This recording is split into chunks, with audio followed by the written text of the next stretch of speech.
News agency Reuters के हवाले से बड़ी जानकारी मिल रही है। हमले में ईरान के रक्षा मंत्री की मौत हो गई है। न्यूज एजेंसी रॉयटर्स ने ये जानकारी दी है। इजरायली हमले में ईरानी रक्षा मंत्री की मौत हुई है। दुखद खबर इस वक्त आपको हम दे रहे हैं। ईरान के रक्षा मंत्री आमिर की मौत हो चुकी है। इजरायली हमले में IRGC चीफ की मौत, IRGC के कमांडर मोहम्मद पाकपूर की मौत की जानकारी मिल रही है। ईरान इजराइल जंग पर ट्रंप का भी बड़ा बयान सामने आया है। एक और बड़ी जानकारी, वॉर ब्रेकिंग इस वक्त की बड़ी जानकारी, ईरान इजराइल जंग पर ट्रंप का बड़ा बयान। ईरान की आजादी ऑपरेशन का लक्ष्य है। ईरान के लोगों की स्वतंत्रता प्राथमिकता। ईरान के लोगों की आजादी अब करीब है। ईरान इजराइल युद्ध पर रूस का बड़ा बयान। ईरान पर हमला तुरंत बंद करे इजराइल, रूस ने साफ कहा। और एक और बड़ी जानकारी वॉर ब्रेकिंग से जुड़ी हुई, दुबई एयरपोर्ट से सभी फ्लाइट्स को कैंसिल कर दिया गया है। अगले आदेश तक दुबई से सभी उड़ानें रद्द हो गई हैं। दुबई से केरल आने वाली 8 फ्लाइटें कैंसिल हो गई हैं। बड़ी जानकारी, बड़ी खबर इस वक्त की हम आप तक पहुंचा रहे हैं। तो एक और बड़ी जानकारी मिल रही है ईरान इजराइल हमले के बीच। देखिए, ईरान ने इजराइल को अंजाम भुगतने की अब धमकी दे दी है। खतरनाक हथियारों का इस्तेमाल करेंगे, ईरान ने साफ कह दिया है। इजराइल पर खतरनाक हथियारों का इस्तेमाल होगा। इजराइल ने हमला कर बड़ी भूल कर दी है। ईरान ने कहा, जंग दुश्मन ने शुरू की है, खत्म हम करेंगे।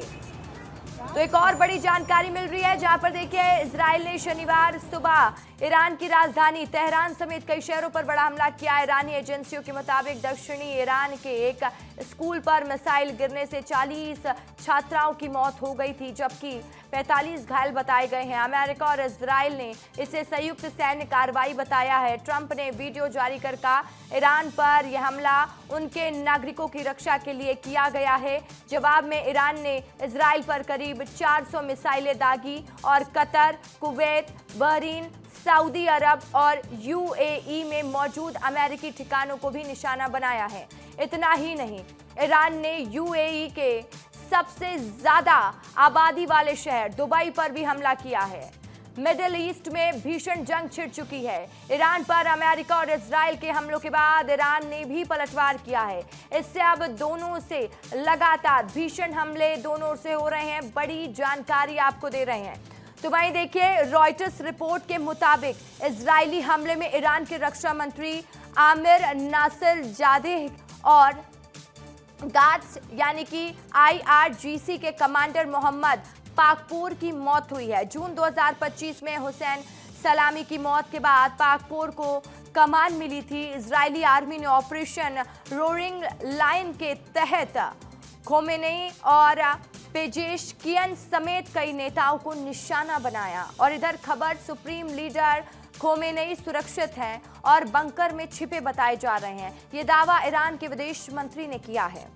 और इसको देखते हुए भारत के नागरिक उड्डयन मंत्री ने राम मोहन नायडू ने समीक्षा बैठक की, जिसमें इंटरनेशनल एयर ऑपरेशंस पर इस जंग के असर पर चर्चा हुई। बैठक में सभी हितधारक शामिल हुए। देश भर के एयरपोर्ट्स, खास तौर पर इंटरनेशनल गेटवे को संभावित फ्लाइट डाइवर्जन, लैंडिंग और यात्री की सुविधा संबंधित जरूरतों के मैनेजमेंट के लिए ऑपरेशन अलर्ट पर रखा गया है।